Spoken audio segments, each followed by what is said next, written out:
Hello nerds, welcome back to episode of WNIN. Today we'll be talking specifically about how Lander has acquired Reason Studios. The Reason situation is pretty concerning, I'm not gonna lie. Why? Because it's not good for a few companies to own all the companies. I feel like it's pretty self-explanatory. That's not concerning at all. Yes, it's not a fever dream, but Lander has acquired Reason Studios.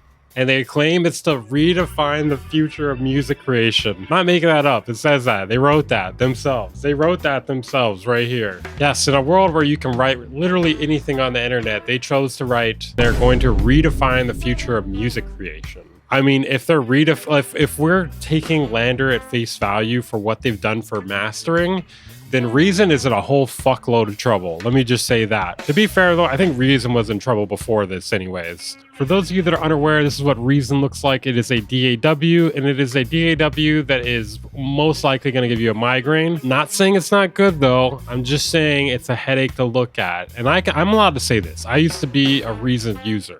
All right, I'm a recovering Reason user. I still go to meetings anonymously weekly. I'm actually not even allowed to say that. They're probably going to expel me from the meetings for saying that. You know, my heart's with Reason though, but also I want to take that heart and put a bullet in it. And then for those of you who do not know, Lander is now an AI-powered music platform providing AI-assisted mastering, mixing, and music distribution services. They weren't always an AI-assisted mastering product. I'm not exactly sure when they made that switch, but for the longest time, it was already automated mastering before AI became the new buzzword. So yeah, I don't even know what they changed in between those two periods of time. Either way though, if you need some mid-mastering, go to Lander. First of all, they state they are both trailblazers in music technology.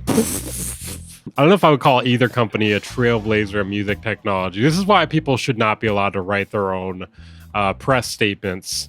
Because, bro, come on. Like, are you making a joke here? Do you think this is funny? Because you're making it funny. I don't think this was supposed to be funny, but you've made it funny for me. They have one shared mission: to give creators everywhere more power, freedom, and inspiration to create. Hey, if we're using Lander to get inspiration to create, we're all fucking doomed. Let me just say that. If we're using Reason to get inspiration to create, okay, maybe that's a little bit better.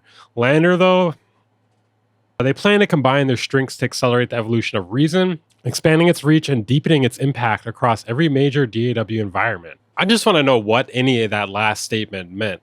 Accelerating the evolution of Reason, expanding its reach, and deepening its impact across every major DAW environment. So what is the acceleration of the evolution of Reason going to look like? I mean, I hope they're not going to stick a bunch of AI in it. I mean, Reason already might as well be fucking dead. To stick a bunch of AI in it, that's got to be some form of necrophilia. Like, that's got to be illegal. So the CEO of Lander wrote this: "Our vision is to make Reason and the Reason Rack indispensable tools for every producer, regardless of what DAW they use, wherever music is made. Reason will be there." I don't know why that's so funny to me. Wherever music is made, Reason will be there, watching, like a cuck in a cuck chair, watching sex happen, but not getting involved because we have nothing of value to add to this. Reason will be there with its amazing instruments, effects, and iconic analog workflow, enhanced by Lander's value-rich creator tools. This is so concerning, dude. This is like the wording of that there. Enhanced by Lander's value-rich creator tools. Name two. Just name one. Just name one. What value-rich tool is going to help Reason? I'm concerned. I'm definitely concerned about this. If I was still using Reason, I'd be freaking out right now. Thankfully, you can always use the older versions of it. So, you know, if something goes to complete shit in the new version, you know, at least you still have the older version, I think. So they've written here that they are preserving identity and expanding possibilities. Reason will continue to operate as its own brand, maintaining its products, community, and creative DNA. Reason remains the DAW producers know and love, now supported by the broader Lander ecosystem to unlock new possibilities for creators everywhere. One thing I always hate about this sort of shit is how they are very vague.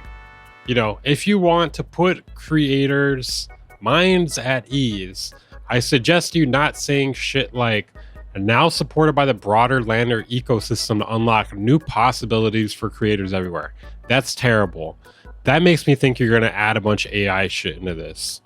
Which, don't get me wrong, some AI stuff is cool. You know, for instance, one cool feature they could add is, I don't know, maybe like an AI thing that tries to guess what you're trying to connect to what on Reason, a smart connector feature or something. Because that's always been one of the biggest issues with me with Reason is you having to plug stuff in, or when it hooks up to the wrong thing or whatever. For those of you who don't know, Reason works in like a very analog fashion. You have to plug inputs and outputs together, basically, is what I'm saying. And it would be great if it tried to read your mind, so to speak. Now, we both know LANDR is not capable of doing what I just said, though. Okay, just putting that out there. At the same time, LANDR, together with its subsidiary Synchro Arts, creators of VocalLine and RevoVoice Pro. Okay, hold on, let me get this out real quick. VocalLine, I bought a copy of it a few years ago that you can't even access on their website anymore. That tells me that this is bad. That's like extra bad. I can't access the copy I bought. I actually had to a copy. I had to go get an extended free trial of the thing I purchased because they no longer were letting me download the thing I purchased, which was just a few years ago, by the way. Anyways, Synchro Arts, creators of VocalLine and RevoVoice Pro, will gradually introduce new value for Reason users through deeper integrations, enhanced collaboration tools, and creator-focused AI-powered features. You know, they had me in the first half here. If they like stick VocalLine into it, for instance, for free or something, that could be cool. Doubt it, though. I'm pretty sure it's going to cost money. Then the second half, the creator-focused AI-powered features, I could vomit. I could actually vomit. All designed to make the creative process more seamless, inspiring, and accessible. Yes, because nothing says seamless, inspiring, and accessible like more AI-powered shit. This isn't about changing Reason. It's about giving it room to grow. We're preserving each brand's identity and core market while unlocking new possibilities for creators everywhere. That's all fine and dandy. Like I said, you know, you could still hopefully get the old versions, you know, if it goes to shit. It's not, you know, they're not really exciting me very much personally here as somebody that used to use Reason. It's got more of an air of concern. I'm smelling concern. To guide Reason's continued evolution, LANDR and Reason Studios are established an artist council made up of well-known producers and longtime users of Reason. They will be instrumental in shaping the future of the platform so that it works for both new and existing users alike. This council will ensure that Reason's roadmap remains deeply connected to the real-world needs and ambitions of today's creators, advising on product innovation, creative tools, and workflows. Now, that actually sounds promising. A little concerning they didn't name any of the names, though, because there are some people that use Reason that are famous or are very skilled.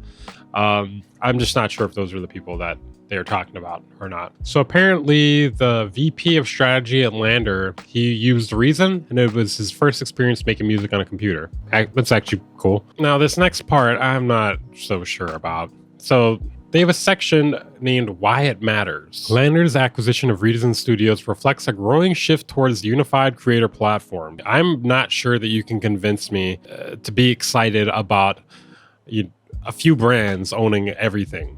There's just no way you can convince me that's a good thing. Like, there's just no way. I'm sorry. No matter what you say right now, you're not convincing me that's a good thing. For creators, this means wider access to high-quality instruments, effects, and intelligence-driven tools all in one place. It's a significant moment for the industry and a clear signal of where music creation is heading. More integrated, more intelligent, and more empowering. Yeah, I don't know, bro. I don't know. Are you guys excited about this? Is there anyone genuinely excited about this? Because this whole thing just seems concerning to me. You know, I mean, look at all the other brands that were bought out by other brands. Has it ever panned out well?